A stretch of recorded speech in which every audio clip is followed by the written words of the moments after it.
It's not hard to see why this bunch of talented actors decided there wasn't much to gain in destroying themselves in the gym or drastically changing up their million-dollar mugs for the sake of a trip to the movies. I'm Gareth from WhatCulture.com, and here are 10 actors who refuse to change their bodies for movie roles.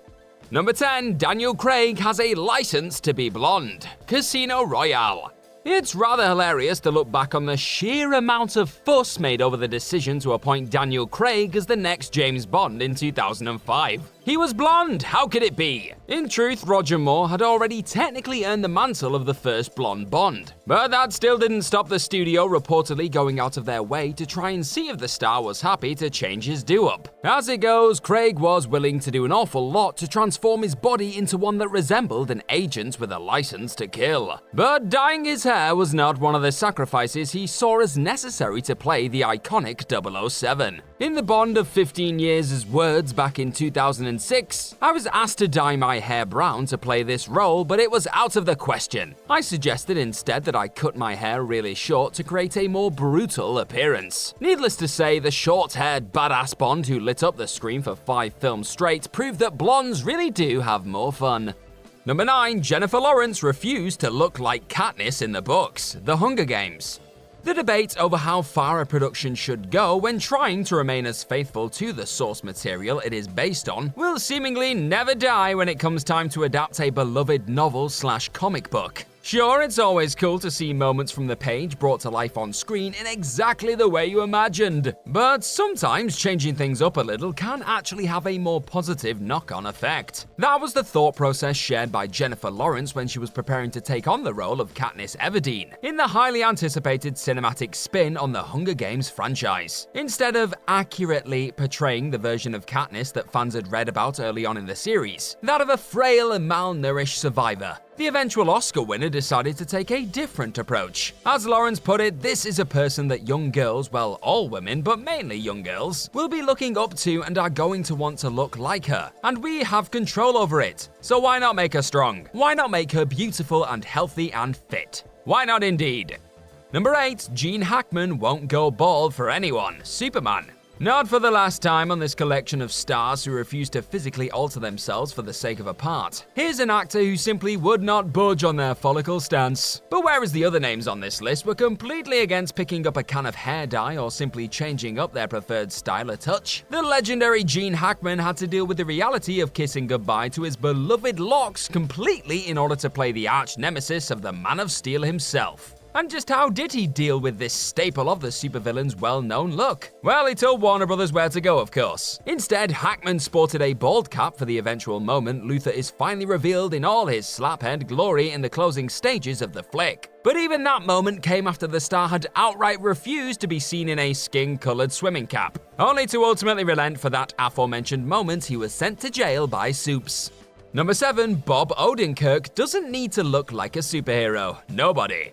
Proving that the world of taking names and kicking asses isn't strictly reserved for folks with an extensive background in martial arts or a body chiseled out of adamantium, Bob Odenkirk decided to take his career in an unexpected direction in 2021, after taking up the role of Hutch Mansell in the action thriller Nobody. With the Breaking Bad and Better Call Saul star playing what appears to be an everyman with the skills to hold his own against even the most savage of enemies in the hard-hitting flick, Odenkirk flat-out refused to be something that the character wasn't. Odenkirk put it best when confessing to The Guardian, "I said I want to do my own fighting, but I also want to look like a dad. It's this combination of deadly killing machine locked inside of a seemingly harmless run-of-the-mill family man that made Odenkirk's performance in Nobody so damn compelling in the first place." So good on him for swimming against the bulging bodies frequently clogging up the majority of Hollywood's action-packed pictures. Number 6. Marlon Brando refused to look anything like his part. Apocalypse Now. The horror. The horror that must have been coursing through Francis Ford Coppola's own body when acting icon and all-round loose cannon Marlon Brando opted to catch just about everybody involved in Apocalypse Now off guard with his decision to take Colonel Walter Kurtz in an unexpected direction. Despite playing what had been described as a starved army colonel in the Vietnam War epic, the star of A Streetcar Named Desire rocked up to set weighing 300 pounds. On top of this, Brando suddenly decided one day that a hairless Kurtz was the way to go for the flick. so swiftly did away with his luscious locks without consulting anyone. Brando's refusal to fit into what had been physically planned for the role of the decorated officer who turns rogue also led to the decision to shoot the star in shadows for the most part, with the self-conscious performer also demanding to be kitted out entirely in black in order to not draw too much attention to his frame. Say what you want about his questionable preparation, but there's no arguing with the fact that this chaos also gave birth to yet another iconic Brando turn for all to behold. Number 5, Sarah Jessica Parker won't dye her hair red again. Footloose. Much like Daniel Craig later down the road, Sex and the City star Sarah Jessica Parker was simply having none of it when she was faced with the prospect of having to thoroughly switch up her hair color back in the mid-80s. Parker had just spent a significant amount of time on Broadway playing perhaps one of the most famous redheads ever to grace pop culture in Annie. Then, after finally growing out the red hair dye that she detested sporting throughout the run, she was asked to dive back into the ginger world if she wanted to be part of Herbert Ross's movie. As you'd expect, Parker didn't fancy this one bit and ultimately declined the role. Her replacement, Tracy Nelson, then didn't work out either, leading to the studio once again turning to Parker and eventually accepting her demands to refrain from having to cut or dye her locks for the part. Who knew hair color could cause quite this much behind-the-scenes drama, eh? Number 4, Robert Pattinson won't get ripped, the Batman. Particularly when it comes to the world of larger-than-life superheroes throwing literal moons and cosmic weapons at one another in battles over the fate of the universe, it's become a rather unsettling given that the various stars bringing these characters to life must possess rather ridiculously shredded physiques. But in a sea of godlike torsos and super soldier serum-induced muscles, when talking to GQ about his preparation for the role of Gotham's Dark Knight, Robert Pattinson explained when talking about his fellow actors getting inhumanly I think if you're working out all the time, you're part of the problem. You set a precedent. No one was doing this in the 70s. Even James Dean, he wasn't exactly ripped. On top of this, during a discussion with his co-star Zoe Kravitz, Bruce Wayne himself admitted, literally, I'm just barely doing anything. Number 3, Kirsten Dunce won't get Barbie doll teeth, Spider-Man.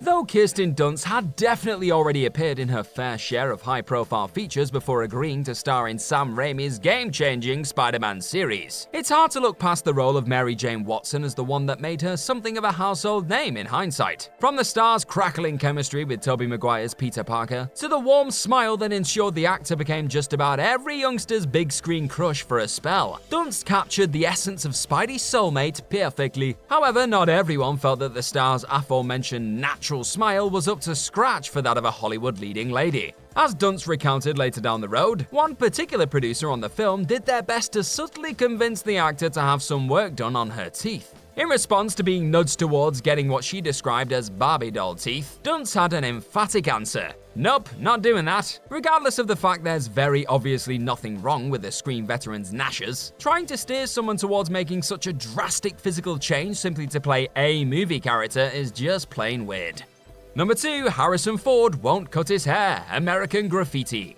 After seemingly making a career out of marching to the beat of his own drum, and pretty much doing whatever he pleased with a twinkle in his eye, it shouldn't come as that much of a surprise to hear that the future Han Solo started as he meant to go on. Despite not being a well-known star at the time and the film being one of the actor's first major appearances on the cinema screen, that still didn't stop Harrison Ford from giving George Lucas a hard no when asked to have his hair cut into a flat-top style for his role in 1973's American Graffiti. Lucas still very much wanted Ford to be part of the coming-of-age film, so a compromise was made. Ford wouldn't have to conform to the hairstyle of the time for the flick, but he would be forced to wear a Stetson cowboy hat throughout. As the star would later go on to prove time and time again in another epic series of adventure flicks under the tutelage of Steven Spielberg, plonking a cool hat on this charming noggin is never a bad idea. Number 1, Nicolas Cage won't take steroids, The Wrestler.